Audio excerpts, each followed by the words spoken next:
Students, हमारे सामने question है determine the points 1, 5, 2, 3 and -2, 11 are collinear. तो मुझे इन पॉइंट्स को कॉलिनियर है या नहीं इस बात को शो करना है, लेकिन उससे पहले मुझे जानना होगा कि कॉलिनियर पॉइंट्स होते क्या हैं। तो 3 and more points, if 3 and more points lying on the same straight line then the points are called collinear point। यानी अगर 3 या 3 से ज़्यादा पॉइंट्स एक ही स्ट्रेट लाइन पर हों तो उनको कॉलिनियर पॉइंट्स कहते हैं। सपोज दैट हमारे सामने एक स्ट्रेट लाइन है, गौर से देख लो, और इस स्ट्रेट लाइन पर अगर 3 पॉइंट्स हैं या उससे भी ज़्यादा पॉइंट्स हैं, तो अगर एक ही स्ट्रेट लाइन पर बहुत सारे पॉइंट्स हैं, अगर 2 पॉइंट्स हैं तो हम उसको कॉलिनियर नहीं कहेंगे, ठीक है। तो 2 पॉइंट्स हमेशा एक लाइन में ही होते हैं। अगर 2 से ज़्यादा पॉइंट्स हमारे सामने 3 और मोर देन 3 पॉइंट्स अगर सेम स्ट्रेट लाइन पर बिलोंग्स कर रहे हैं, लाइज कर रहे हैं, तो इन पॉइंट्स को हम लोग कॉलिनियर पॉइंट्स कहते हैं। तो ध्यान देने वाली बात क्या है यहाँ पर कि हम इस क्वेश्चन को कैसे शो करेंगे, तो इस पर हम डिस्कस करने जा रहे हैं। सपोज दैट मान के चलो यहाँ चूँकि 3 पॉइंट्स हैं और हम 3 पॉइंट्स को ले रहे हैं, ठीक है। सपोज दैट ये ए है, ये बी है, ये सी है। ये तीनों पॉइंट्स कब होंगे कॉलिनियर? तो ध्यान देने वाली बात क्या है कि अगर ये ए बी और ये जो बी सी देख रहे हो, अगर ए बी और बी सी का जो सम है ना, और ये पूरे ए सी के इक्वल हो जाएगा, तो यह कहलाएगा कॉलिनियर पॉइंट्स। तो हम डिस्टेंस फार्मूला वाले चैप्टर में डिस्टेंस फार्मूला के हेल्प से अगर मुझे कॉलिनियर प्रूफ करना है तो उसके लिए इस स्टेप को लेना है कि 2 छोटे जो लेंथ हैं उनका सम अगर बड़े लेंथ के इक्वल हो जाता है तो वह कॉलिनियर पॉइंट्स कहलाता है, ठीक है। तो एट फर्स्ट इसे हम लोग ए बी सी लेकर चलते हैं।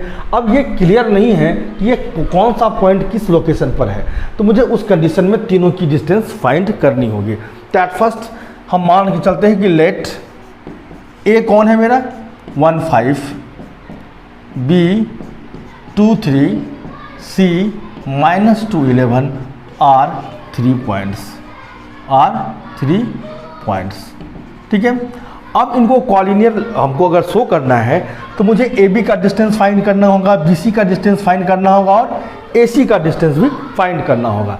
एट फर्स्ट हम ए बी का डिस्टेंस फाइंड करने जा रहे हैं कि मेरे सामने ए बी का डिस्टेंस क्या होगा।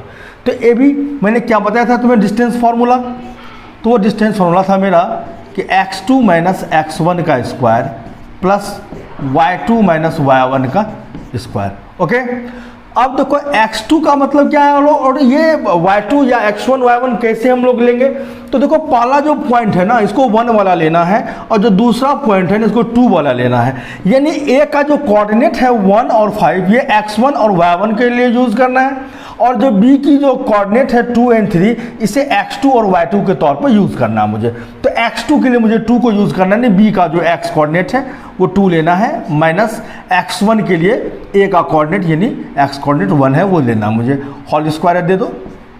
y2 के लिए 3 ले लो, माइनस y1 के लिए 5 है, स्क्वायर कर दो। 2 - 1 क्या होगा 1 होगा, 1 का स्क्वायर, और 3 - 5 क्या होगा -2 का स्क्वायर, ओके।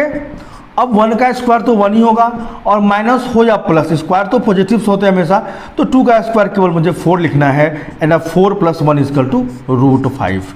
तो मुझे ए बी की वैल्यू कितनी आई है √5 आई हुई है। अब हम लोग बी सी को फाइंड करने जा रहे हैं कि बी सी की वैल्यू क्या होगी। तो फार्मूला तो मेरा वही रहेगा बी सी का, √x2 - x1 का स्क्वायर प्लस y2 - y1 का स्क्वायर, ओके। अब x2 के तौर पर किसको लेना मुझको, तो c की जो कोऑर्डिनेट है, तो c का कोऑर्डिनेट यहाँ है x, ये लेना है मुझे x2 के तौर पर, -2 माइनस x1 है मेरा, यानी कि यहाँ b का जो है ना वो x1 बनेगा, यानी यहाँ 2 है मेरा, ठीक है। ये स्क्वायर कर दो, प्लस y2 यानी c का y कोऑर्डिनेट देखो 11 है, माइनस y1 यानी b का y कोऑर्डिनेट जो है तुम्हारा 3, ये स्क्वायर कर दो, ओके। क्या रिजल्ट आएगा, -2 और -2 दोनों ऐड होकर -4 हो जाएंगे, एंड 11 - 3 क्या हो जाएगा 8 हो जाएगा। अब -4 का स्क्वायर प्लस 16 ही होगा क्योंकि माइनस का स्क्वायर पॉजिटिव होता है, और 8 का स्क्वायर यहाँ स्क्वायर देना मुझे, तो 8 का स्क्वायर क्या होगा 64। ऐड कर लेते हैं दोनों को, क्या होता है देखो 6 + 4 10, 6 + 1 7 + 1 8, √80 आ रहा है।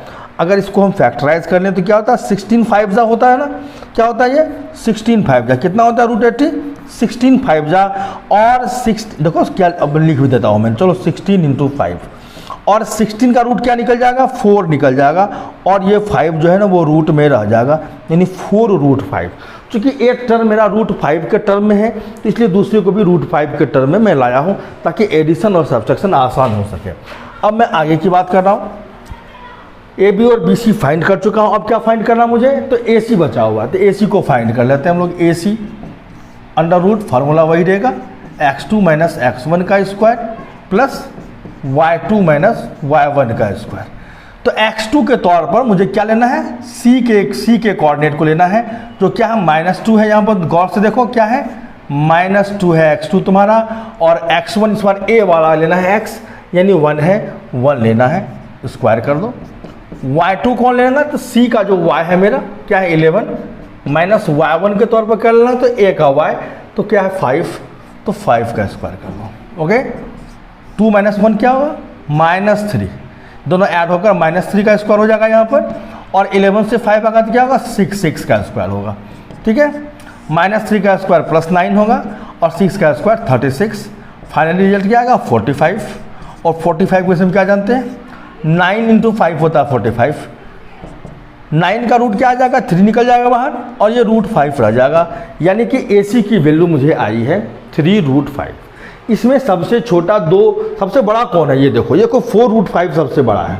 ठीक है, और ये दोनों छोटे हैं। अगर इन दोनों का सम इसके बराबर हो जाएगा, दो छोटों का सम अगर बड़े के बराबर हो जाएगा ना तो वो कॉलिनियर हो जाएगा। तो एट फर्स्ट हमको क्या दिखाना है कि ए बी और ए सी का सम बी सी के इक्वल है, ये शो करना है। ठीक है, तो ए बी प्लस ए सी लेना है मुझको, क्या लेना है यहाँ 9 लगा दो और ए बी प्लस ए सी को फाइंड करके देखो कि क्या आ रहा है तुम्हें। तो ए बी मुझे क्या आ रहा है रूट 5 आ रहा है और ए सी कितना लाया हूँ मैं 3 रूट 5। दोनों को ऐड कर देते हैं तो क्या आ जाता है 4 रूट 5।